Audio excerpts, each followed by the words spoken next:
Tayo sama-sama manalangin ngayon at sa pagkandaan sa salita ng Diyos, Banal na Espiritu Santo, ang bumabay at tumulong sa buhay ng bawat isa sa atin. Tayo sama-sama manalangin. Sheila! Sheila! Sheila! Maraming Diyos, natin kaming lahat upang makinig ng iyong mga salita. Tanggapin ang katotohanan ng ginagawa para sa atin upang kami maging matibay, upang kami naghihintay sa buhay ng pagkaito aming Panginoon Jesus. Naway gawain kami kapag kami ay patuloy na gumagawa at naglilingkod sa iyong naginang pangalan. And everyone will be excited to your word, Father God. Tulungan mo ako sa amin, pagkakita ng mga salita namin with namin. Ayaw naman ang pagdawin ang tulong sa buhay sa bawat isa. Ikaw lang ang pagdawin namin. Ikaw lang ang pagdawin namin. Sa pamagitan ko, ang aming Espiritu Santo. Ikaw ang magiging sa amin ang pagmulat at pinagawa. Upang ang lahat ng aming tatanggapin ay maging katunan upang nasasabi namin ang kami kalaki ang aming pananampalataya Panginoon sa iyong dakilang pangalan. Ikaw na ang aming kapilala. Ikaw na ang aming managina sa buhay ng bawat isa sa amin. Salamat po, Panginoon. Pamanaming Diyos, pagpalain mo ang lahat ng mga nagbigay ng kanyang mga kaloob. Tulungan mo po sila, Ama, na makita ang lahat ng kanyang mga pangailangan sapagkat wala kami ibang inaasahan na hindi ka naman. Kaya naman ang lahat ng mga tapat na nabigay sa iyo, pagpalain mo at naway may provide ang lahat ng kanilang needs sa bawat araw. Tulungan mo po sila, aming Diyos, at naway laging matugunan ang pangailangan ng aming iglesia. Kami dalangin sa pangalan ni Jesus. Amen. Malakapan po natin.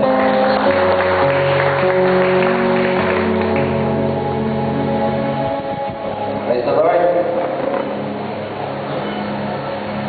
Tunay po na napakabuti ng Diyos sa bawat isa sa atin. That even in our church, patuloy na binabago ng Diyos yung mga salita na ibinibigay niya sa bawat isa sa atin.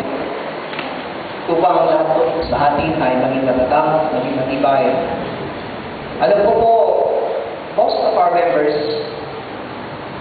nagkakaroon tayo ng pag-aalingaman ng confusion why we have to change the teaching inside our church. It is not our will, but it is the will of God. Naniniwala po ko na niloloob ng Panginoon na lumago ang iglesia nito. Sapagkat kung naglalayo talaga tayo na makarating at nakasama ang ating Panginoon doon sa buhay na walang hanggan, we need to seek His will. We need to seek His righteousness. And without His righteousness, we cannot able to meet our Lord. Kaya kailangan po natin ay iba yung pag-aaral, iba yung pagbabasa ng salita ng Diyos. Do not just rely. Sabi nga, huwag lang tayo mag-rely sa naririnig natin. But when we come home, let's read our Bible para i-verify yung mga salitang naririnig namin sa loob ng iglesia. Naniniwala po ako na ang Panginoong Diyos ay mag-uusap sa bawat sa atin. God will not close our eyes and our ears towards His Word. But He will enlighten us continually para po mas lalo natin maunawaan yung mga bagay na ninanayos sa ating world. Especially, these days, yung mga pangangaral, kung mapapasin po natin, meron tinatawag na pagdidiin tungkol doon sa kantiran ng Diyos about the righteousness of God. Alam po na napag-aaralan na natin about righteousness of God before, but today, we are talking about the righteousness of judgment of God.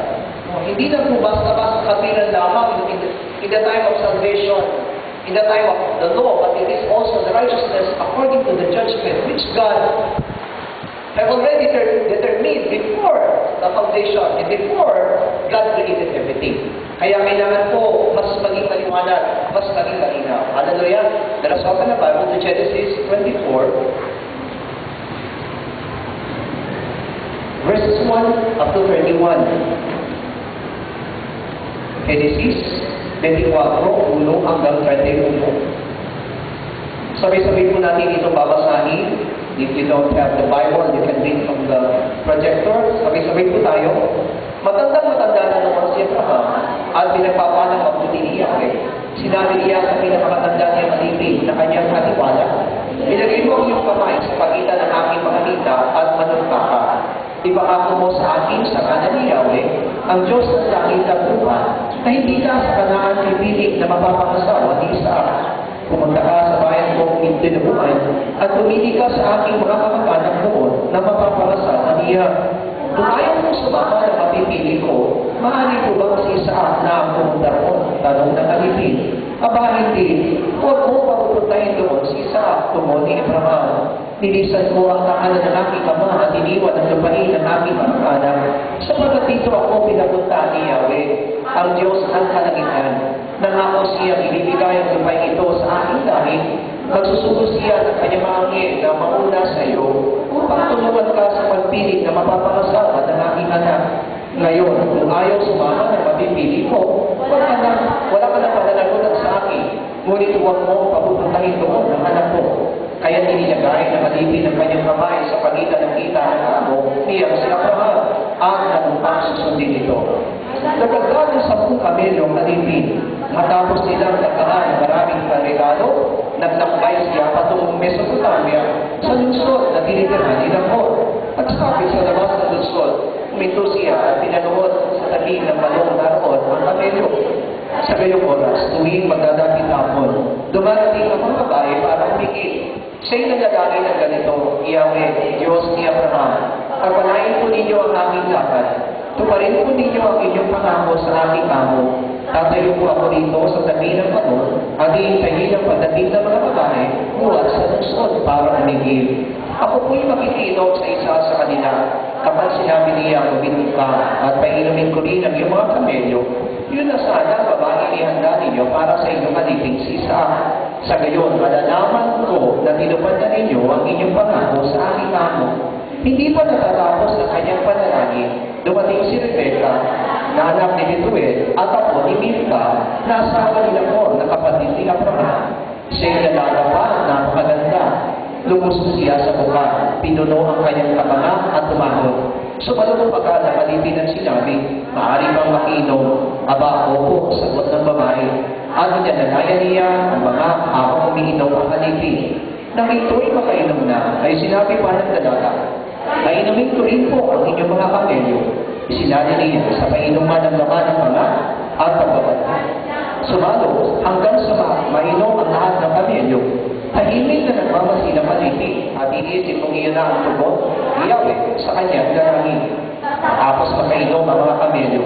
Inilabas ng alipin ng dalangin ikaw at 2 pulseras na pawang lantay na ito at ibinigay sa dalaga. Pagkatapos, ito'y tinanong niya, kanino kang anak?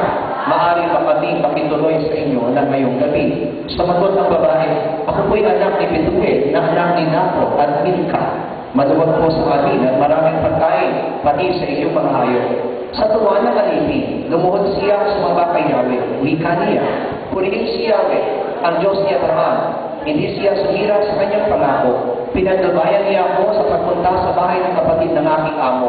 Nagtutubaling umuwi sa dalaga at inisinalaysay ang kanyang ina. Ang lahat, si Rebecca ay may nakatatandang kapatid na lalaki. Laban ang nanang ito. Tumakbo siyang papunta sa balong inaroroonan ng lalaki. Na marinig niya ang salaysay ng kanyang kapatid at makita ang ikaw at mga pulseras na suot nito. Nakita nga niya ang tao sa tabi ng balong, pati ang kanyang mga kamelyo. Sinabi ni Laban, bakit nandyan pa kayo?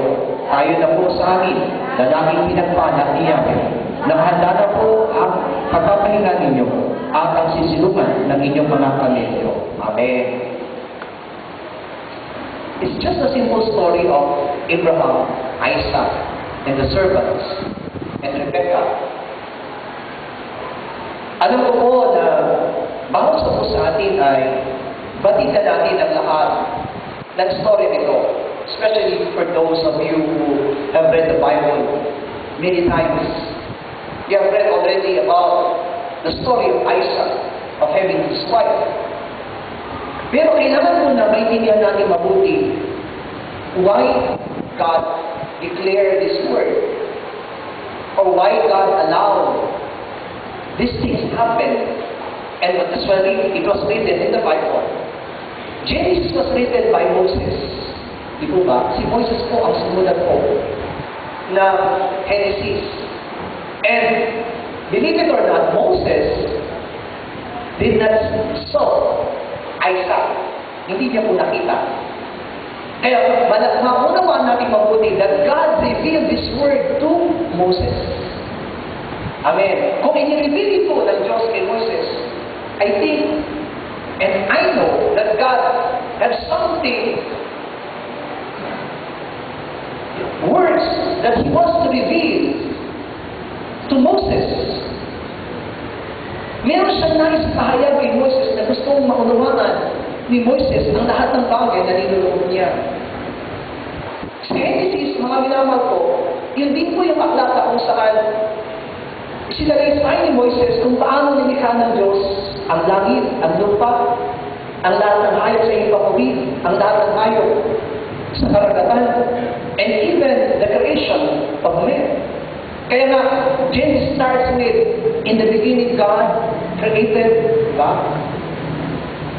the heavens and the earth. Pero tandaan natin na ang Genesis po ay hindi lamang tungkol sa paglikha ng ating Panginoon. But it is also a book that speaks about the last days. Kaya sabi ko po sa inyo kanina, bago po tayo nag-umpisa ng panangaral, unawain natin mabuti ang lahat ng naririnig nating panangaral sa kasalukuyan.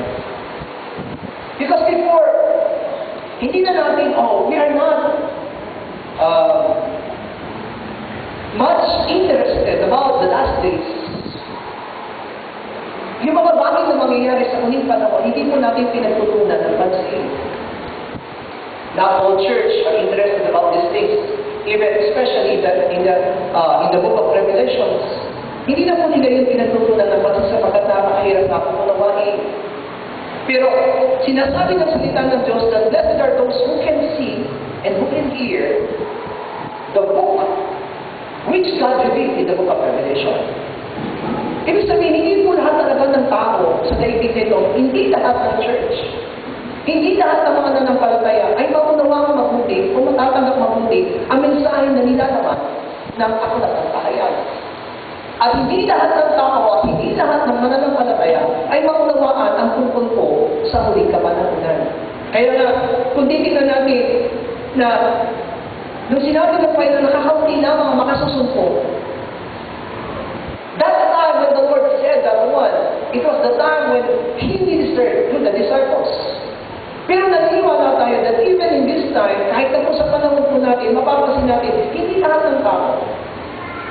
At hindi rin lahat po na mananampalataya ay interesado sa mga bagay patungkol po sa huling panahon. Bakit? Sapagkat kung titingnan po natin, ang lahat ng tao po ngayon, maaaring sila po'y nakasentro lamang sa mga bagay na nangyayari sa sanlibutan. Maaaring masaya ang tao dahil maraming mga bagay o teknolohiya na naiimbento sa mundo natin at yun lamang yung pinagtutunan ng pansin ng maraming mga tao. But other than that, they are not interested. Kaya kapag pinag-usapan about the last days, about the judgment of God, they are not interested. Kaya kung papasinin po natin, kung magiging interesado po tayo sa pag-aaralan natin sa bagong ito, bakit? Sapagkat dito natin maunawaan na nung nilikha ng Diyos ang sanlibutan, that even in the time of Abraham, mula pa lang sa panahon ni Abraham, ni Isaac, ay pinapahayag na ng Panginoon yung mangyayari sa huling araw. Kaya lang, not all will understand. Not all have the eyes to see. And not all have the ears to hear. Tama po ba? Kaya nga diba, nung dumating ang ating Panginoon Jesus, kung titingnan po natin, kahit na ipinahayag na sa lumang tipan na darating ang Mesaya, dumating ng Mesaya, pero hindi pa nila napansin. Amen? Sinabi po ng salita ng Diyos na darating ang tagapagligtas. Dumating ang tagapagligtas, ipinapapad sila pa mismo ang nagpapos sa krus doon sa tagapagligtas, but they never noticed that that is the Savior. Kaya ang sabi ng Panginoon, mas mapalad pa po ang Ninive kaysa sa lugar ng Jerusalem. Bakit? Because Ninive come back to God. When nung si Jonah po ay nagpahayag tungkol doon sa pagsisisi, di po ba? Because alam natin ang Ninive, di ba? Kung meron tayong background about Ninive, ano po ba klase ng tao sa Ninive? Sa Ninive po, pinapalati nila ng buhay ng mga tao. Kumbaga, sila ay mga cannibals, sila po ay masamang tao, ganun kasama ang Ninive. And God wants them. Kung titignan po natin, bakit interesado pa ang Diyos sa Ninive?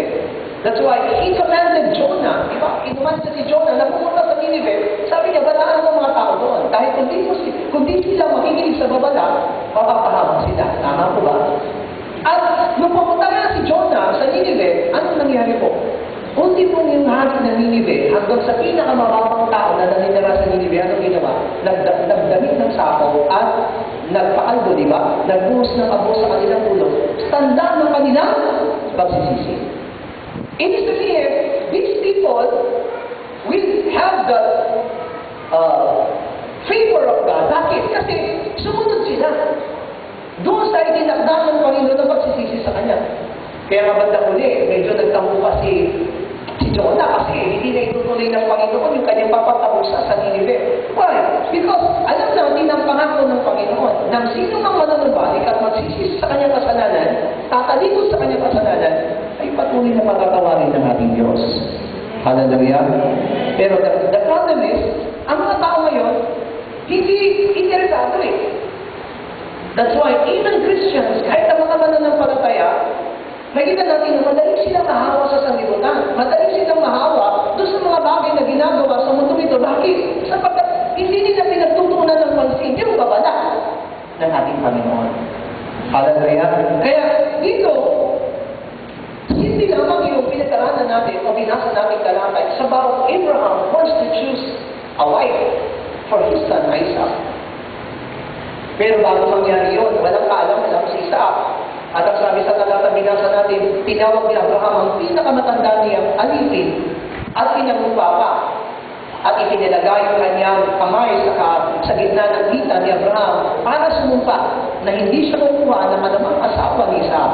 Maliban, lugar na pinagtinubuan ni Abraham. Not from Canaan. Hallelujah. Hindi sa Canaan. Kailangan yung mapapangasawa ni Isaac ay doon galing sa tinubuan. Ibig sabihin ng tinubuan, kinalakihan. Kung saan yung pinanganak si Abraham. Kung saan naroon yung kanyang mga kamag-anak. Hallelujah. At ang sabi pa nga, nagkaroon pa ng tinatawag na ang tawag ito, pagkakasundo si Abraham at ang kanyang alipin. Sabi niya, paano kung hindi sumama yung mapiling na papangasawa ni Isaac? Pwede bang papuntahin na si Isaac doon sa lugar na yun? Sabi niya, hindi pwede. Hindi pwede. Kaya ano pong ginawa nung alipin? Ginawa niya, siya inanumpa, na ikukuha niya naman ng asawa si Isaac doon sa lugar na tinubuan ni Abraham. Kaya habang nasa daan, may kaba. Tama po ba? May kaba yung alipin. Paano ba kumuha? Paano ko malalaman kung sino mapapangasawa ng aking amo, ng aking master? Kaya nanalangin siya, di ba? That even these servants knows the God of Abraham. At tinawag niya yung Diyos ni Abraham at sinabi niya na God of Abraham. Sabi niya, teach me, who is God? Perfect woman for my master. Oh. Sabi niya, siya yung babae. Sabi niya dito, kapag may dumating dito na babae na mag-iigit at magiging concern sa aking kapangailangan sa tubig at pangangailangan ng aking mga kamelyo, siya yung tugod mo sa akin. At nakita natin doon, right after that prayer, siguro lamang dumating si Rebecca. At nung dumating si Rebecca, ganun na ang nangyari. Pinainom niya yung alipin ni Abraham, pinainom niya rin yung kamelyo ng alipin ni Abraham. At sinabi niya, ito na yung tugon ni Yahweh, Diyos ni Abraham na aking amo sa aking panalangin. This is it. Ito na talaga. Hallelujah. Kaya, nais ko po na tingnan natin mabuti na if God, even in the time of Isaac, even in the time of Abraham, already determined. Pag sinabing determined, itinakdanan niya. Amin po ba? Itinakdanan ng Panginoong Diyos yung tinatawag na wakas. Tayo po kasi mga tao, we are really working now for our lives. Plano tayo ng plano. Kasi ang totoo, hindi natin alam paano yung kawakasan natin. We do not know when we will end this life. Kaya nga, ang plano natin, sometimes, 10 years from now, meron naman po sa mga tao na 20 years from now, pinaplano na. Pero hindi natin alam, aabot pa talaga tayo ng 20 years pa. Aabot pa tayo ng 10 years pa. Which means, wala tayong kasiguraduhan sa mga bagay na kung paano tayo magwawakas. paano mag-e-end yung buhay natin. We are just planning. Walang masama po sa pagpaplano. Pero naniniwala ko, lahat ng pinaplano po natin, walang katiyakan. Hallelujah. But, thank God. Why? Kasi ang Diyos, even we see only beginning. Tayo po kapag tinignan natin, di ba, in the time of Genesis, ang nakikita lang natin simula. Pero naniniwala tayo, kahit hindi natin nakikita ang wakas, dinideklara na ng Panginoon sa Genesis ang kawakasan. Kaya nga, God prepared everything. Hallelujah. Kaya yung church, tayo din, tayo mga church ngayon, hindi naman po tayo dapat nakapokus po sa simula. Kailangan nakapokus dito dahil doon sa wakas. Pinaghahandaan po natin yung tinatawag na wakas. Kasi tayo tinatawag na church, we need to have one mind. Ang church, dahil kaya tayo tinawag na iglesia at katawan ni Kristo, hindi tayo pwede magkawat-apata. Hindi po tayo pwede mag-iwan-walay. Hindi po pwede magkaiba-iba ang isipan at puso natin. Tinipon tayo ng Panginoon to have the same mind, to have the same faith, to have the same spirit. Tama po ba? Yun yung pinananais at tinulungan ng Panginoon. Kaya nga kapag sinabi natin, when we say church, it's about pastors, about ministers, about workers, and all the members of the church. Dapat alam mo na ikaw ay kabilang sa iglesia. Amen? And there's a church purpose. Anong church purpose? Every one of us to be made like Jesus. Bawat sa atin, whether you're a pastor, you're a minister or worker of the church, or a regular member of the church, pare-pareho lamang po ang layunin ng Panginoon sa atin to be like Jesus. Malaki ka po. Kaya, ibig sabihin kahit na hindi tayo pareho, ako ay pastor at ikaw ay miyembro, hindi ibig sabihin na iba yung layunin at kalooban ng Panginoon sa bawat sa atin, hindi po pareho lamang po ang layunin ng Diyos sa atin to be like Jesus. Ang nakakatuwa nga lang po sa loob ng iglesia, meron po tinatawag na, of course, other churches do not believe that in the church there should be a pastor. No, yung ibang church, di ba, may ibang denomination, hindi sila naniniwala na dapat may pastor. Kaya nga tawagan lang nila, brother. Pati yung tumatawag sa kanila, ang tawag nila, brother. Kasi wala naman po daw talagang pastor, kundi si Jesus. Totoo naman po yun. Ang tunay na pastor ay si Jesus. Kami po, nagkataon naman po na binigyan at pinagkatiwalaan ng Panginoon. Pastors, or ministers, and workers of the church. Pero lahat po tayo ay lumalakad ayon sa isang layunin ng ating Panginoon.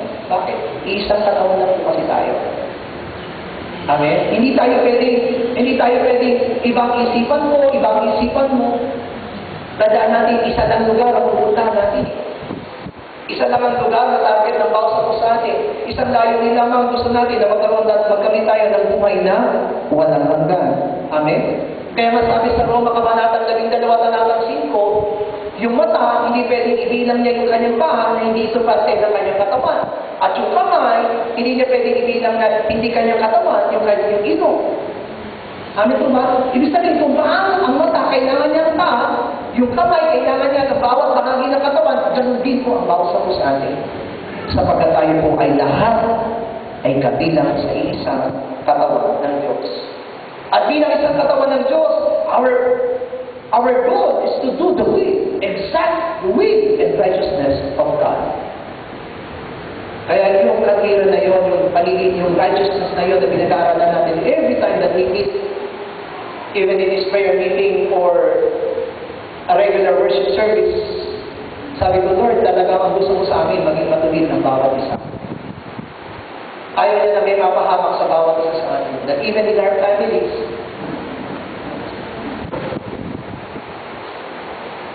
nakakalungkot na isipin, yung pinangaral ng Panginoon sa ating kaninang umaga, yung pinahayag niya, na si Noe, si Job at si Daniel, kung darating ang mapamakan, sila naman maliligtas, hindi kasama ang kanyang makamag-anak.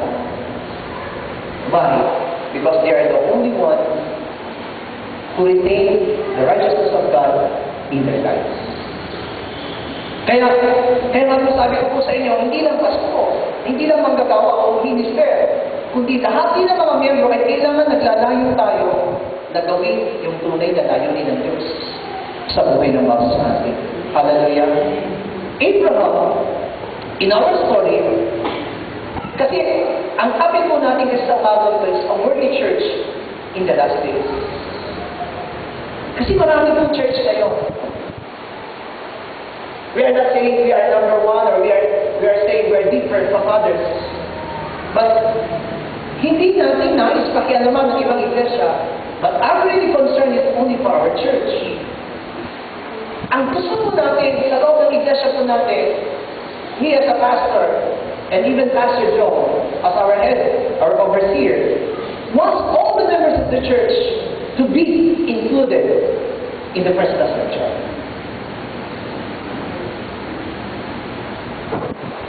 Sa ayon sa gusto po natin, ang iglesia po natin ay kailangan po talagang may namumuno. Kasi kung walang namumuno sa atin, hindi natin alam. Sabi nga po ng ating Panginoon, para kayong mga tupang na walang pastor. That's why, di ba, nung dumating siya, nung pumasok siya ng Jerusalem, that is his cry. Yun yung pag-iyak, yun yung pagluha, yun ang dahilan kung bakit umiyak ang ating Panginoon na makita niya ang Jerusalem. Sabi niya, para kayong mga tupa na walang pastor. Why? Because at that time, Jew never know where they're going. Hindi nila alam kung saan sila pupunta. Mahirap po walang namumuna. Hallelujah. Kaya dito, gusto ko po na ilagay po natin sa oras na ito, na yung pinag-aaralan po natin in Genesis chapter 24, it is about the church. Of course, that is about Abraham, Isaac, and the servants, and Rebecca. Pero ang gusto ko po naman, kasi alam niyo, ang totoo po, yung verse na papag-aralan po natin talaga sa umagang ito, it's about chapter 24, verse 1 up to 67, hanggang sa last. Yung whole chapter po. Pero biniak ko na lang po at inilagay ko lang hanggang 31. Pero kung hindi na napapansinin po natin yung pinag-aralan natin, kung mabubuksan lang tayo our spiritual eyes, we can see that is not about only Abraham and Isaac. It is about the church. It's about us. Alam niyo po, yan ang pangamba ko ngayon eh. Ang nagiging pangamba ko ngayon, because whenever we study about the Word of God, everything was a parable. Noon po kasi, yung dating katuruan natin, alam natin na, in the time of sa panahon po ng Old Testament, everything was a parable lahat.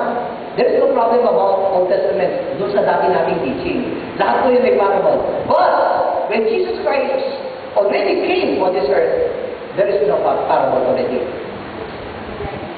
Lahat ay true. Tama po ba? Lahat ay katotohanan na. Pero hindi mo sinasabi na sa oras na ito kung bakit lahat ay nagiging parable. Kasi even in the time, kahit na po yung sinabi ni Apostle Pablo, di ba?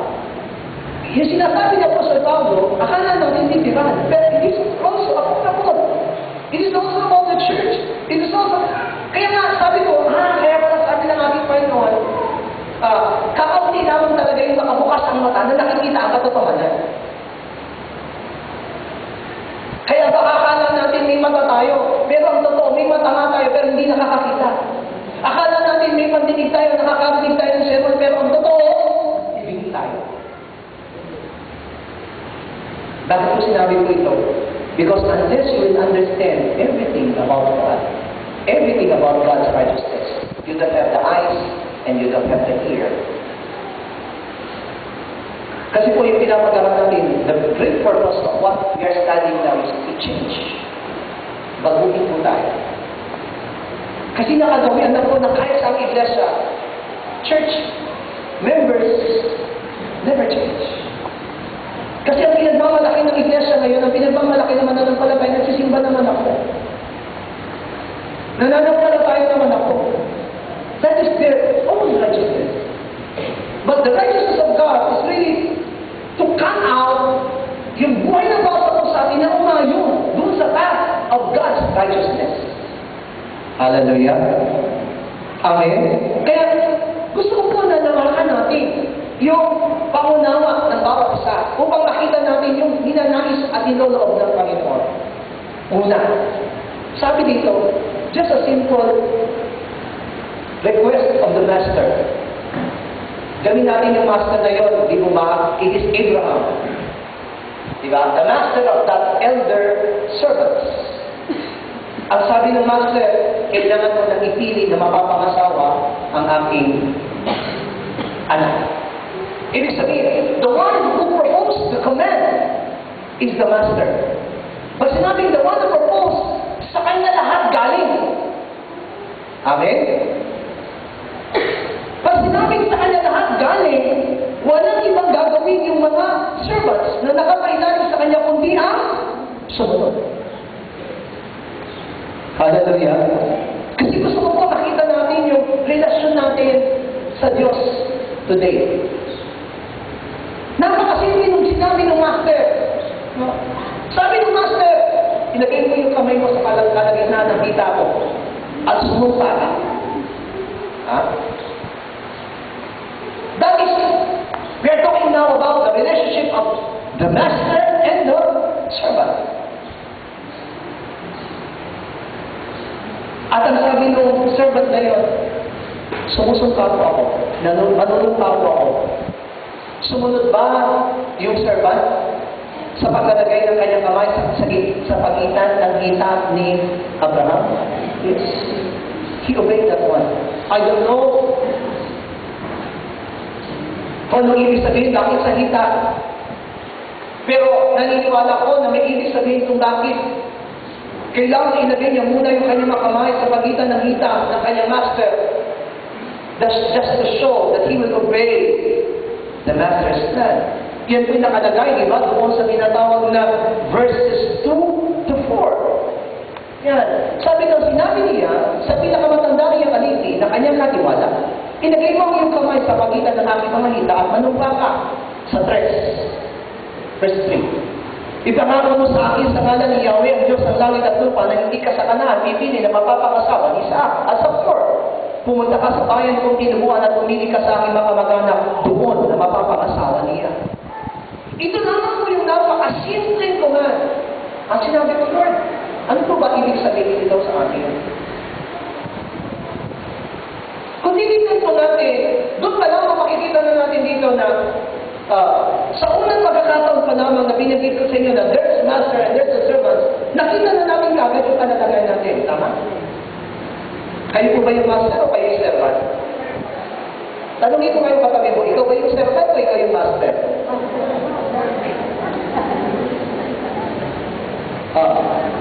Lahat po ng servant na sabi ng amen. Amen. Ibig sabihin ito, if you are the servant, no, kung kayo po yung servant, what is your work to do?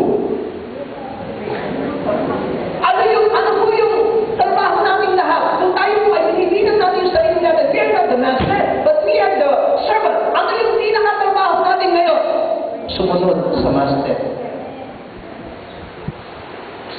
Ang tanong nga po ngayon yan po ba ang nangyayari? Tayo po ba yung sumusunod sa master o gusto natin yung master ang sumunod sa atin? Kasi sabi ko, Lord, ang hirap ng gawain itong matanda na ito nung pinili mo siya, no? Kaya sabi dito, no matter how big or small, dito, gusto ko po makita natin na hindi mahalaga kung maliit man o malaki yung inutos, kung dakila man yung inutos atin. Ang pinakamahalaga dito is our faithfulness. Remember, in the righteousness of judgment of God, faithfulness is key. Tama. Napakahalaga po ng tinatawag na katapatan sa huling panahon, sa huling araw, wherein the righteousness, of God really reign. Napakahalaga po ng tinatawag na katapatan. Kaya may ulit ng Panginoon kaninang umaga sa atin, paano kung gugutumin ka na? Sabi ko sa Bible study namin sa Caloocan, nakakatakot po ang matatakaw sa huling panahon. Malamang matatakan sila. Bakit? Hindi nila matitiis yung kanilang gusto.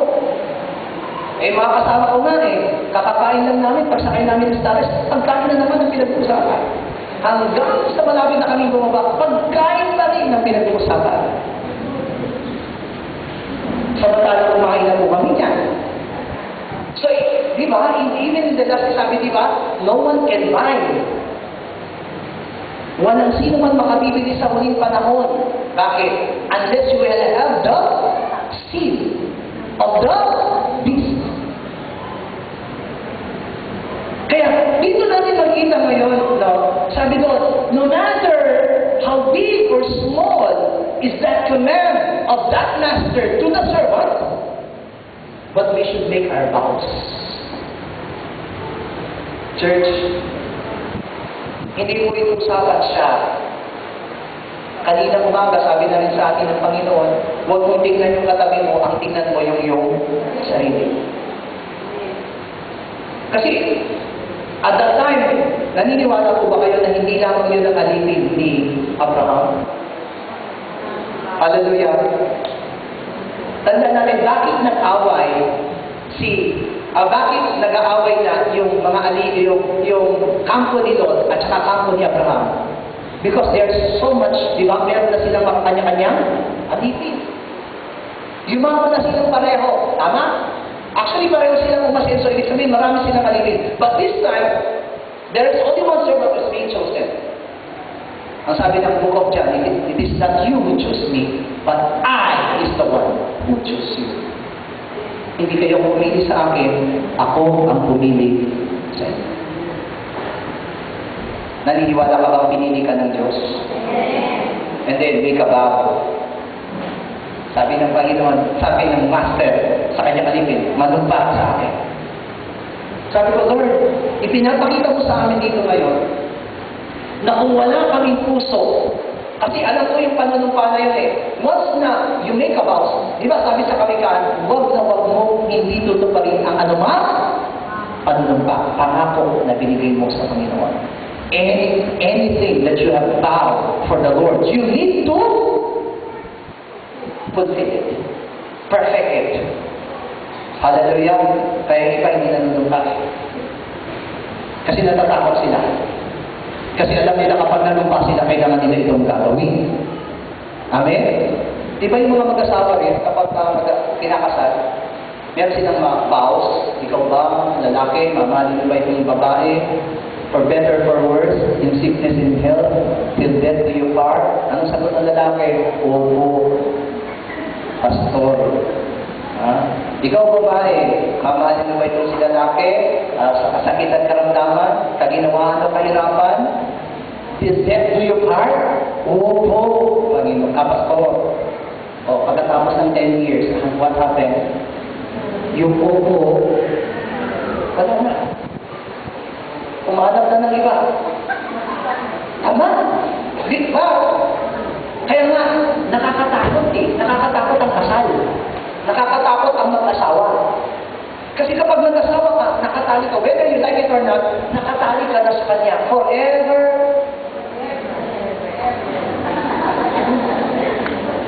Till death you part, not forever and ever. Kasi, di ba, hindi na kayo mag-asawa sa huling pagkabuhay. Pero, kailangan isipin yun So this master and servants have that kind of, meron sila tinatawag na ganong relasyon na he will make a vows to his master. Hallelujah. Kaya kahit na bagay, kaya sabi dito it is not according to your own righteousness, but it is according to the righteousness of the master. Ibig sabihin po nito, kapag nanumpa ka na, responsable ka na. Hallelujah.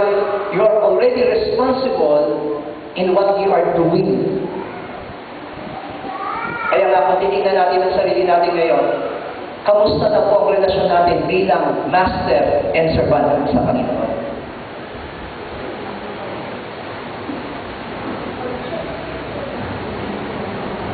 Ang sabi ng Panginoon, di ba, mananagot tayo bandang uli.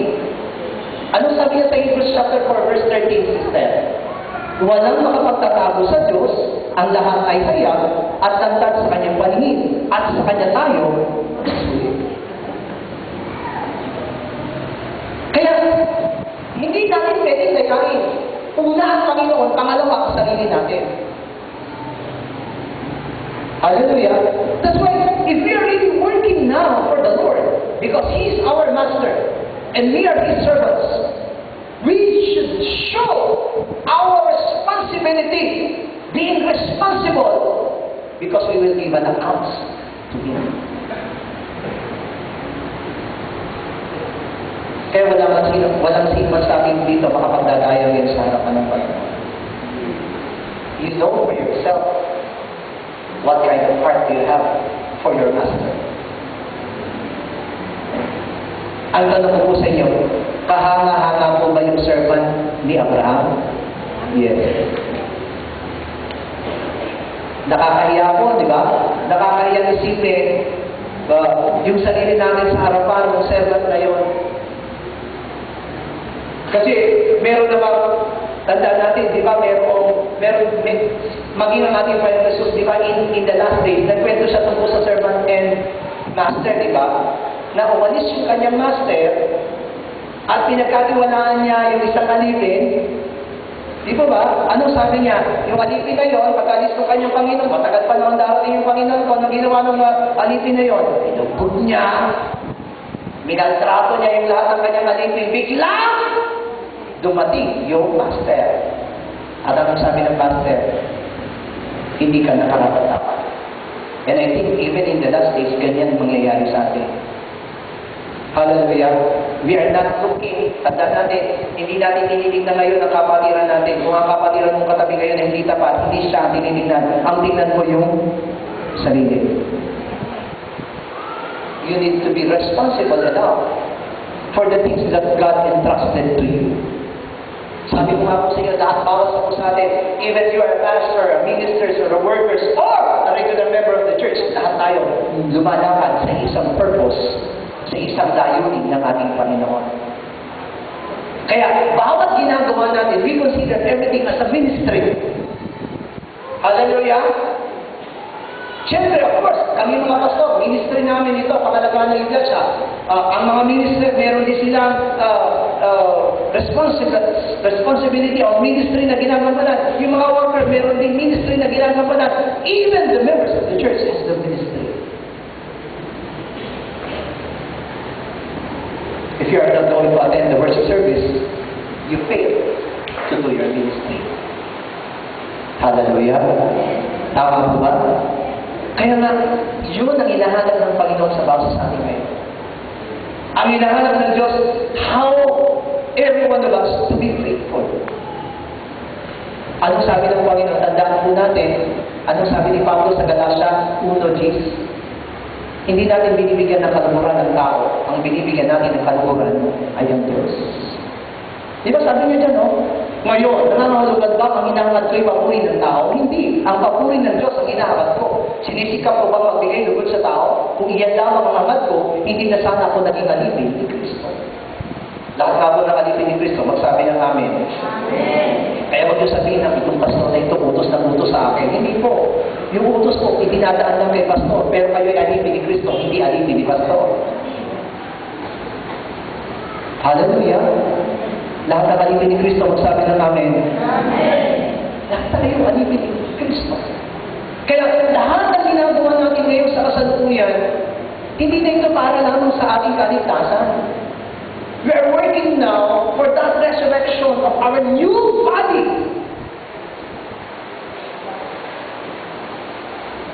Wala na tayong problema sa spirito natin eh. Natanggap na ng spirito natin yung kaligtasan sa pamamagitan ng dugo ni Yesu Cristo. Ang problema natin ngayon, yung sinasabi ng salita ng Diyos, the changing. Yung sabi ni Pablo, kapag ka nawala na yung nabubulok at napalitan ng hindi nabubulok, the resurrection of our new body. Kailangan pa rin namin ng bagong katawan. Bakit natin kailangan ng bagong katawan? Yun po yung maghahari kasama ni Kristo sa millennium. Hallelujah. Sino makakasama sa millennium? Yung mga tapat! Paano siya naging tapat? Pinanatili niya yung katwiran ng Diyos sa kanyang buhay. That's why the question is, are we going to work for are we going to do our work, perform our work, or to live our work? Gawin ba yung trabaho natin o iwanan yung trabaho natin? Hallelujah! Sabihin mo, buti na lang hindi ako worker. Sabi ko nga po sa inyo, kahit hindi miyembro lang may trabaho ka. Alam ko ba? Kasi isang katawan lang tayo eh. Sabihin mo ba inutusan ng manalangin sa church, pastor? Minister? Worker? O lahat ng miyembro inutusan manalangin? Pag nagsulit kayo, tinanong, ikaw ba nagpe-pray? Hindi po. Yung pastor na lang po namin, lagi pa ako nagpe-prayer request. Akala mo ba kung nagpa-prayer request sa akin, nanalangin ka na rin? May pananampalataya ka na? We need to really learn. Kaya nga, mula pa lang doon sa una, nakikita natin na, sabi ko, Lord, it is really an eye-opening. Kala ko yun lang, it's a mere fact about Abraham and about Isaac. But no, merong itinuturo ang Panginoon. This is how we consider the supremacy. Alam niyo po ba yung supremacy? Yung pinakamataas na kadalagayan ng Diyos. Ayan ang matinding nagiging kasalanan. Di ba? Yan yung matinding naging kasalanan ni Satanas na gusto niyang lampasan ang Diyos. Bakit niya gusto lampasan ng Diyos? Kasi ang gusto ni Satanas, siya yung sinusunod. Once na nasusunod po natin na yung sarili natin, we take the supremacy of God. Yun ang nakakahiya. Kapag sinunod pala natin yung sarili natin, ibig sabihin ang ipinalalagay na nating mataas ngayon ay yung sarili natin, hindi na ang Diyos. But this sir, but it's really humble. Sabi ko, Lord, totoo po na nakakahiya. Ito pong tao na ito, napaka-humble. Kasi talagang nangako siya sa kanyang master that he will do everything according to the word of his master. At alam natin na sa last days, in these last days, ngayon, wala pa tayo masyadong problema. Of course, there's the devil every day, there's the devil, there are demons. May mga demonyo na nagipana sa mundo ito. Hallelujah. Hindi naman po nawawala talaga ang away natin. Pero, the Bible speaks, mas matindi ang kapigati ang daranasin ng sanlibutan in the last days. Kaya kung halimbawa nakakalas na tayo ng kapigatian, hindi ba yan ang tunay na kapigatian? Meron pang mas matindi dyan. Hallelujah. Kaya kung sa maliit na kapigatian, halos tumalikod ka na sa iyong pananampalataya. How much more? Yung sinasabi ng Biblia, mas matindi kapigatian. Ang sabi ng salita ng Diyos, halos wala na maligtas. Kung di mamadaliin ng Panginoon, sabi niya, baka wala na maligtas. That is the last days. Kaya na, of course, ngayon, kaya mamadaling mga ako sa Panginoon kapag wala tayong nararanasan. Ay bawa, sa loob ng church, wala tayong nararanasan. Sa loob ng daanan natin, wala tayong nararanasan. Madaling magsabi sa Panginoon, napakabuti mo. Maglilingkod talaga ako sa'yo. Pero kapag meron na mga hadlang-hadlang, sagasagapan, yan, nag-iisip-isip ka na, ang hirap pala maglingkod. Maghanap na lang ako ng iba. Then you can change your mind. Tandaan natin, tao lang tayo. Ano ito ba? Tao lang tayo. Kaya nga meron nangangaliwa. Kasi tao lang eh. Amen? Hallelujah. Maaaring sabihin mo, mahal mo siya. Ikaw lang pinakamaganda sa lahat. Pero kapag nakakita mo na mas maganda, hindi pala ikaw. May mas maganda sa iyo. Hallelujah. Kaya nga, dapat aminado ang mga babae na hindi kayo ang pinakamaganda. Kasi kung kayo ang pinakamaganda, kayo sana ko paunahan sa Lunes. Hallelujah. Kaya hindi kayo ang pinakamaganda. May mas maganda sa iyo. Pero, kapag ang Diyos ang nagbigay ng mata sa asawa ninyo, kayo ang pinakamaganda. Pero kapag ang mata ng asawa niyo galing sa diablo, naku, hindi kayo ang pinakamaganda. Hallelujah. Makakakita kaya ng mas maganda, pinakamaganda. Hallelujah. Amen? Kaya nga yung unfaithfulness, tumataloy.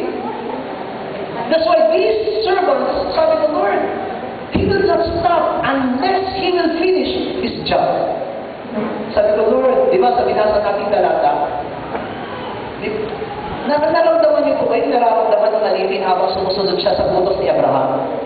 Na habang nasa daan siya, nakakangga siya eh. Kapalo siya. Kaya nga di ba, tumigil siya sa Mesopotamia. Sabi ko, Lord, ano yung naisipan ng taong ito na tumigil siya sa balon? Di mo ba? Kasi, ang iisip niya kasi, ayaw niya maghanap maghanap. Ang pinagkakatiwalaan niya, yung ibibigay ng Diyos. Kasi yan ang minsan na naging problema eh. We work according to our own, not according to the will of God. Kaya ang nangyayari, palpak.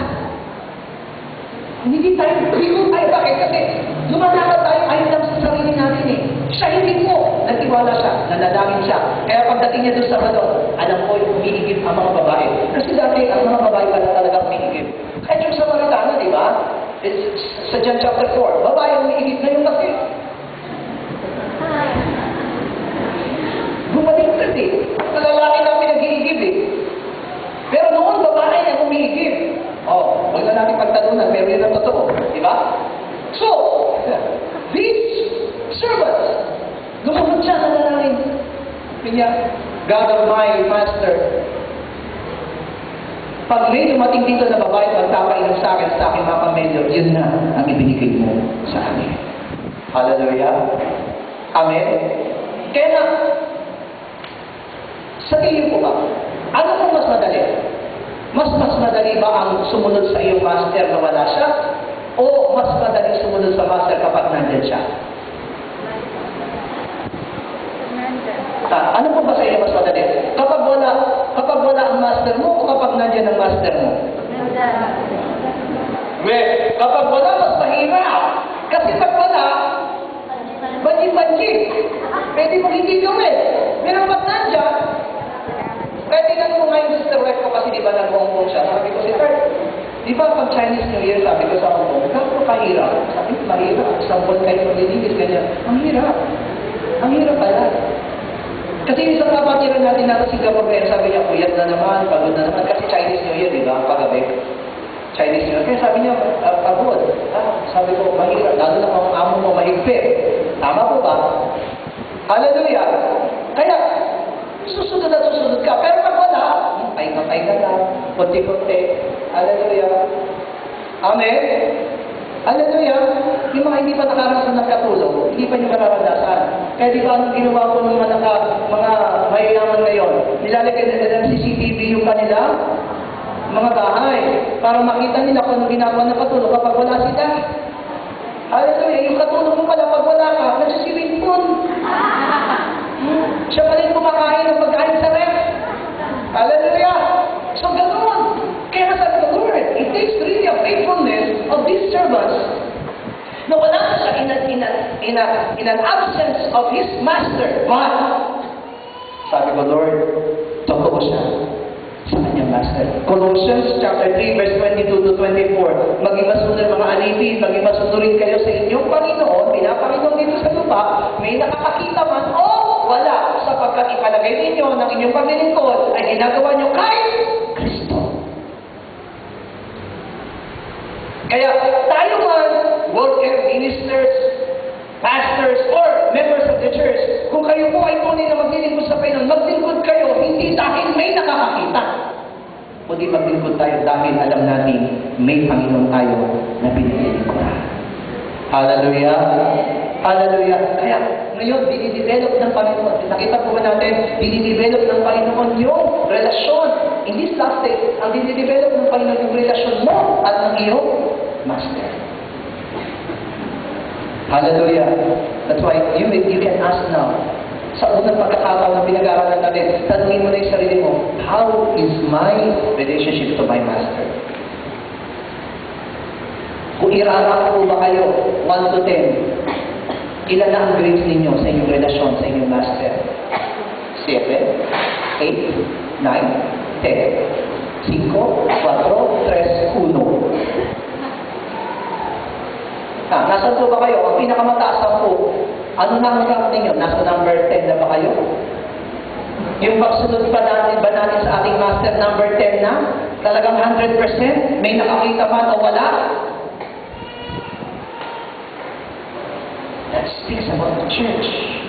So, everyone has only one task. Pero tandaan natin, ginagawa natin ang bagay na ito. Kami po, mga pastors, even though sometimes nami-misinterpret ang mga pastors, pinaliligan, or sometimes mga pastors nagtatanong ang mga membro. But remember, if you will not do this work or job na paalalahanan kayo at warningan kayo, kami ang mananagot sa harapan ng Diyos. Kasi katulad nung servant na yun, ang takot niya, sobra-sobra kay Abraham. Hindi pwede naman na sabihin na, di ba? Mamili na sa isang babae. Panginoon, kahit hindi tagaroon sa lugar. Na yun, sabihin niya, ito po, mapapangasawa. Pero ninyo, sobra yung takot niya. Kaya nga sinagunian niya na maging ang Panginoon, sinagunian na niya because this is really what God wants. Ang nais ng pastor, mga workers natin, mga ministers natin na nangangaral sa salita ng Diyos, that all the members of the church will marry a good husband. Church is the bride, di ba? Ang hinahanap po natin na mapapangasawa ng bride ay yung worthy husband. At ang utos po sa atin ng Diyos, there is only one place na makakakuha tayo ng worthy husband, doon sa ating original place. Baka tatanungin mo, saan ba ang original place natin? Di ba? Tandaan natin, di ba? Ang sabi ng Panginoon, kapag binasa natin ng Ephesians chapter 3, verse 20, 3:20, sister, sabay na. Tama ba? Okay. That Ephesians, Philippians, sister. Philippians 3:20. Basahin nga po natin, Philippians chapter 3, verse 20. Pilipos 3:20. Sabay-sabay. Kita niyo na? 3:20, sabay-sabay.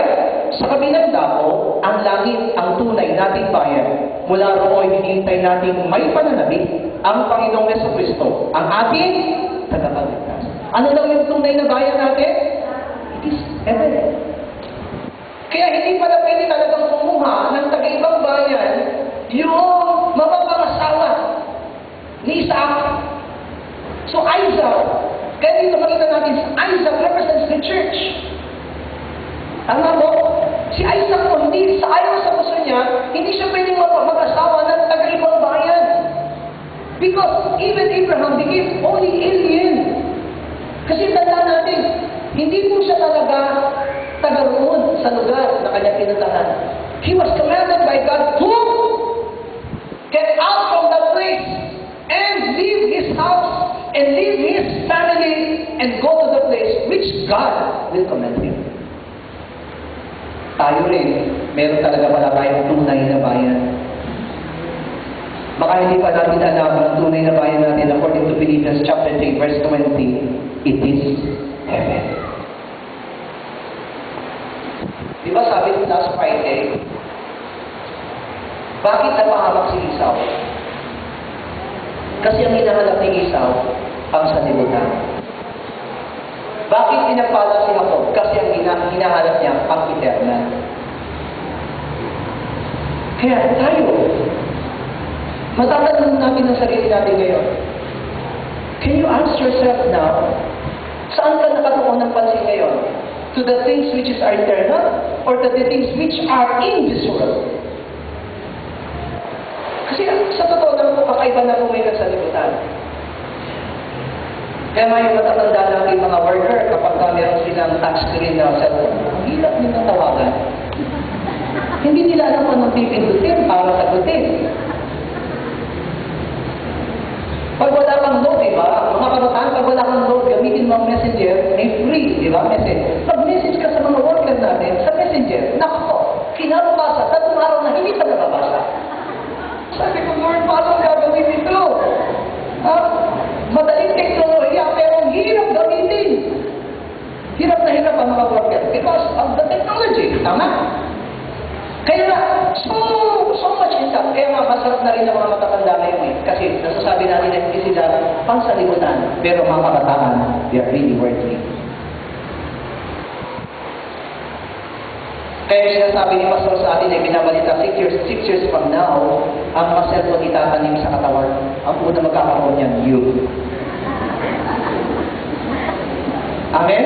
Sa tingin niyo po ba, may mga matatanda dito na magsasabi, taniman niyo ako ng cellphone? Baka. Hallelujah. Baka magulang kasi yung cellphone na yun, kapag may text ka, iilaw yung mata mo eh. Tapos bigla ka nag-flash. Eh paano kung may matanda ang nag-flash? Ako baka mag-flash. Because of the technology, pero ang mga youth, just normal.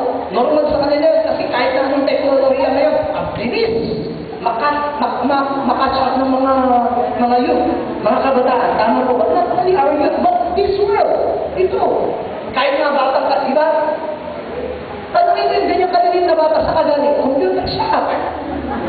Oh, ganyan na kalilit. Di ba? Di ba? Saan kumikita ngayon ng computer shop? Sa matatanda? Ay, sa bata. Ang pisonet, dito kumikita sa malilit na bata. May nakikita ka bang nagpipisonet ng mga senior citizen? Iyalang na mga yan. Tanungin nga natin yung mga wapit, nakapasok na po ba kayo sa computer shop? That's right. That's right. The youth, even the children now, know every technology. Hallelujah. Kaya, dito natin mapapasin na talagang in this last days, mas mahirap makatangay para sa Panginoon. The very sad thing, marami mananampalataya matatangay pa ng sanlibutan. That's why, your mind, you need to check your mind. Whether your mind is after for the eternal things or after for the worldly things. Hallelujah. Kaya na, someone hope for eternal things. Kaya ito, titignan natin, di ba, na puntahan na natin kagad si Isaac. Si Isaac, walang kamalay-malay na pinipili na siya ng mapapangasawa ng kanyang tatay, tama? So, at that time, anong ginawa ba ni Rebecca nung malapit na siya sa lugar ni Isaac? Nagtanong siya. Hallelujah! Nagtanong siya. Ang nakakakita lang ng mukha, si Rebecca, ang nakikita niya, maliwanag na mukha ni Isaac. Pero, yung si Isaac, hindi niya nakikita ang maliwanag yung mukha ni Rebecca kasi nakatalubog. Tama? Hallelujah! Eh, paano kapag binuksan ganun hindi pa na maganda. But the important thing here, gusto ko lamang maintindihan ko natin, ang pinakamahalaga dito sa pinapag-aralan natin, what really cherish about Isaac? Ito ang nais ng aking tatay. At ang tatay ko mas nakakaalam na mabuti para sa akin. Sa tingin ko, sinong nakakaalam na mas mabuti para sa inyo? That's why we need to really embrace. Sabi niya, kaya kailangan tanggapin natin yung ninanasa ng Diyos para sa atin. Tama? Hallelujah. That's why you will now understand why Jesus Christ said in Matthew 6:33 that seek ye first His kingdom and His righteousness. Bakit sinabi ng ating Panginoong Yesus ito? Naunahin yung kanyang katwiran at kalooban. Kasi si Isaac at that time, hindi niya alam kung sino mapapangasawa niya.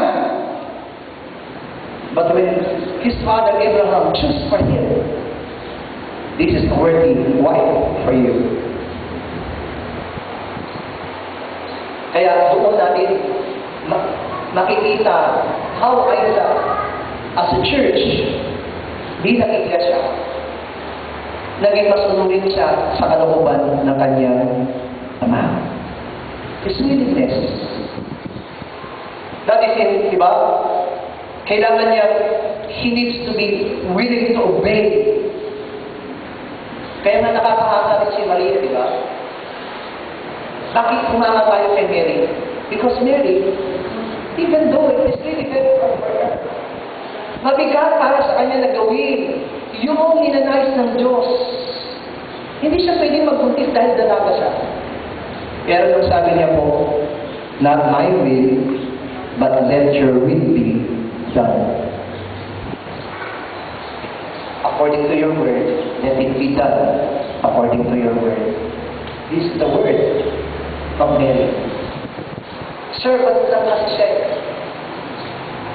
Ako'y abang alipin, mangyari ang ayon sa iyong sinabi. Church, nakukuha na po ba natin yung mensahe na pinag-aaralan po natin sa umagang ito in Genesis chapter 24, verse 1 up to 31. Nakikita na po ba natin yung sarili natin unti-unti na nililiwanag ng Panginoon? Kaya pala sinabi ng Panginoon sa 2 Corinthians chapter 6 verse 14, huwag kayo makikisama sa mga hindi mananampalataya. Nakakatakot na kasama mga taong hindi mananampalataya. Maari tayong mahawa at mahilayo sa tunay na kalooban ng Diyos. Kaya di ba yun ang naging kapahambakan kay Solomon? Nung nag-asawa siya ng iba't ibang lahi, yung iba't ibang lahi na yun, may iba't ibang Diyos. Lahat yun isinama, lahat ng mga Diyos-Diyosan nila, isinama nila sa tahanan nila ni Solomon. That's why, si Solomon ay nakatanggap ng curse galing sa Diyos. Bakit? Nagkaroon ng katulungan bagay ang kanyang sambahayan na hati. Ang kaharian, di ba? The kingdom of Israel was divided into two. That is curse. Bakit na curse? Ibig na blessing ang matanggap niya. Tandaan natin yung tatay niya si David, pinagpala ng Diyos. Oo, hindi perfect si David.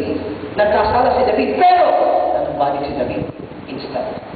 Bumalik kagad si David. Nung napansin niya na may pagkakasala siya, bumalik kagad siya sa Diyos. Nagsisi kagad siya. At naniniwala ko yan ang dapat gawin natin ngayon. Kung napapansin natin ang sarili natin ngayon na marami tayong pagkukulang sa ating master, we need to return that to Him.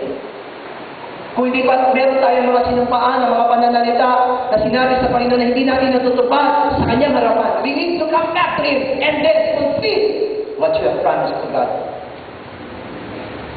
Pinangako natin sa Kanya, hindi na tayo tatalikod. Pinangako natin sa Kanya, tayo maglilingkod. Pinangako natin sa Kanya, magiging tapat tayo hanggang wakas. Patunayan natin kaya. Hallelujah. Hallelujah. Kaya nga sabi ko, Lord, Rebecca, of course, in the past days, na pinag-aaralan natin, Rebecca stands for the church, di ba? Pero alam niyo po ba si Rebecca sa bagong ito? Sabi ko, I see her as Jesus Christ. Kasi alam niyo kung bakit? Nung dumating siya doon sa balon, lahat ng mga katanggihan ni Jesus nasa Kanya. Someone who cares. Di ba? Di po ba? Naging concern siya sa alipin. Concern siya rin doon sa mga kayo. Di ba? We need to give. Sabi doon, she's willing to give. Pero sabi niya, one who truly loves life. Ang tunay na pinakamamahal niya ay yung tinatawag na buhay. At ang pinaka-the best dito, obedient. Kayo, mga babae, pag sinabi man ng tatay niyo, ito gusto kong mapakasama niyo, sumusunod ba kayo? Mga dalaga? Hindi, di ba? Paano naman kung hindi ko dalaw? O, di ba? But Father knows best. Hindi niyo man maintindihan ng magulang, pero naniniwala ko ang magulang, hindi pipili ng makikakasama ng mga anak. Hallelujah. Buti na dapat ako anak na dalaga, panay lalaki. Pero mahirap siguro magkaroon ng anak na dalaga. Kasi syempre, kikilatisin ko yung mga nanliligaw. Ano ba itsura ng manliligaw na ito? Ano po ba? Minsan pa naman, mukhang masungit, mukhang siga, pero bait. Tapos mukhang tupa, pero mukhang demonyo pala. Di ba? Something like that, fake. Amen? Kaya ang hirap. Pero, naniniwala ko lahat na may tatay na mananampalataya sa lang sasabi sa mga anak nila dalaga, pumili kayo ng mananampalataya na dadaling kayo sa tunay na paglilingkod. Kahit pangit pa yan, pero kung pananampalataya sa gana, sa katwiran ng Diyos, mas mapalad ka doon sa mayaman. Hallelujah! Amen! Hallelujah! Sabi naman ng iba, Pastor, ngayon kahit mananampalataya, nangangaliwa, talagang pag wala sa Panginoon. Opo, kasi totoo naman, di ba? Sabi ko nga sa inyo kanina, tao lang kasi. Kaya nga ang tao hindi talaga mananalangin. Kahit mananampalataya, kung hindi ka mananalangin at aasa sa Diyos, walang mangyayari sa iyo. Maaari kang bumagsak sa pagkakasala. That's why Rebecca, we can see Rebecca is like Jesus Christ. He's really concerned. Tama po ba? Kaya nga, nung nakita niya po si Isaac, is really willing to be the wife of Isaac. Hallelujah. Tandaan natin, nakita niya rin kung gaano ang obedience ni Isaac. Jesus Christ can see our hearts today. Hindi natin siya nakikita ngayon, tama? Pero nakikita tayo ng Panginoon. Nakikita ng Panginoon kung ano laman ang puso natin, kung karapat-dapat tayo sa Kanya. That's why you can ask yourself, am I worthy as a bride of Jesus? Kung hindi pa, huwag kayong malungkot because there is a chance. Hallelujah. Kaya nga, this is the church that is worthy in the last days. Ang pinaka-the best dito, pagiging tapat at pagiging masukay. Kung kayo po ay minister o workers ng church, be like that servant who obey his master without regrets. Members of the church, kung kayo po ngayon ay nagnanais na mapakasal kay Kristo, be like Isaac. Hallelujah. Na willing to obey his father. Amen po ba? Willing to embrace the Father's will. At naniniwala ko, iyan ang hinahangad ng Panginoon sa buhay ng bawat atin. Nais ng Diyos na makita natin na ito ang tunay na mangyayari pagdating ng araw. Isa na ang nais ng Panginoon. The church will be the bride of Jesus. Sabihin nga po natin, oh my soul, be the bride of Jesus 3 times. Oh my soul, be the bride of Jesus. Oh my soul, be the bride of Jesus. Oh my soul, be the bride of Jesus. Oh my soul, be faithful and be obedient. Oh my soul, be faithful and be obedient. Oh my soul, be faithful and be obedient. Oh my soul, be faithful and be obedient. Let us shout Jesus and let us pray all together. Jesus! Jesus! Jesus! Maraming Diyos, salamat po sa pagkakita po ng kami sa umaga nito. Nayak kami ng naging tayo dito sa amin. That you are the master and we are servants of God. We are the church, kaya body of God. Hayaan mo na maging masunurin kami sa lahat ng nilalaro ko para sa amin. Hindi kami sumuwal, hindi kami iwalay. Sabi nga, hindi ang patuloy kami. Kaya lahat ng bagay na nayunin mo para sa amin. Father God, ayaw mo na nagkaroon sa amin ng isang puso masunurin, isang puso ama na tapat sa iyong harapan. Kung pagkawin ang lahat ng mga bagay na nilalaro ko para sa amin. Kung kami magkakaiwalay sa mga pagkakataon, ngayon ay oras upang kami manumbalik sa iyong mga maging responsable nawa kami sa lahat ng may pinagkakatiwala mo. Ano man ang mga naipanako namin sa iyo sa mga nakalipas na araw, sa mga nakalipas na panahon. Kaya kung may maalala mo sa amin sa umaga nito na kami susunod at gagawin ang lahat ng tayo nitong kalooban para sa amin. Iyan ang aming dalangin. That this church, the pastors, ministers, workers, and all the members of our church, Father God, mula bata hanggang pinakamatanda, ang yakapin namin na yung mga eternal things, not the present things. Ang yakapin namin yung mga kapatiran, hindi ang aming sariling kapatiran. Yan ang patuloy namin dalangin. Ama, tulungan mo po kami. Nawa ang katapatan namin ay managing hanggang wakas. Maaaring kumunang pa ang aming katapatan. Maaaring kumunang pa ang aming mga pagsuko. Pero salamat pinalalahanan mo kami sa mga mo. Ipinakita mo sa amin, Ama, na meron pa. Meron pa kami magagawa. Meron pa kami na hindi nakikita. Ipinakita mo sa amin sa mga ito. And we pray na ikaw lamang ang aming malakina at mamakulitan. Tulungan mo kaming lahat. Tulungan mo kami na gawin ang mga bagay nito. Naway maging tapat kami na alipin, katulad ng alipin ni Abraham. At katulad ng Isaac, maging masunurin kami sa iyong dakilang kalooban. Ikaw ang inanasan namin. Sa iyo namin ipinagkakatiwala mo. Ito po ang aming dalangin sa pangalan ni Jesus. Amen. Palakpakan po natin ang aming Diyos at Panginoon. Hallelujah! Hallelujah!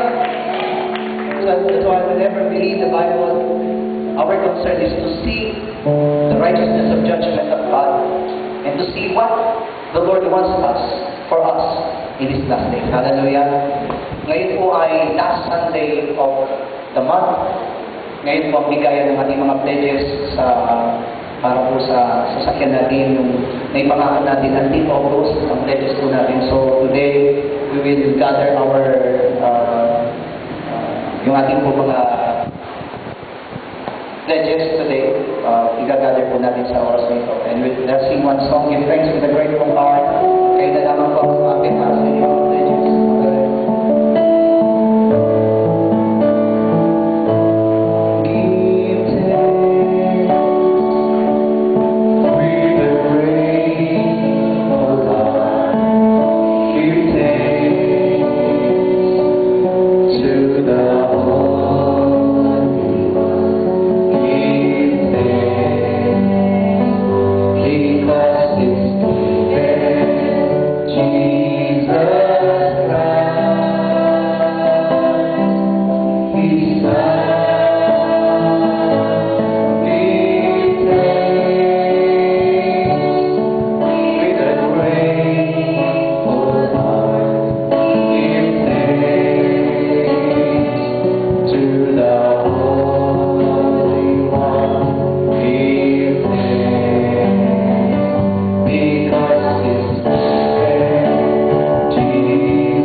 Pamalaming Diyos, maraming salamat sa iyong kanapatan at kabutihan sa amin, na iyong mga salita ay paliwanag na tanda upang kami paalalahanan ng iyong mga salita.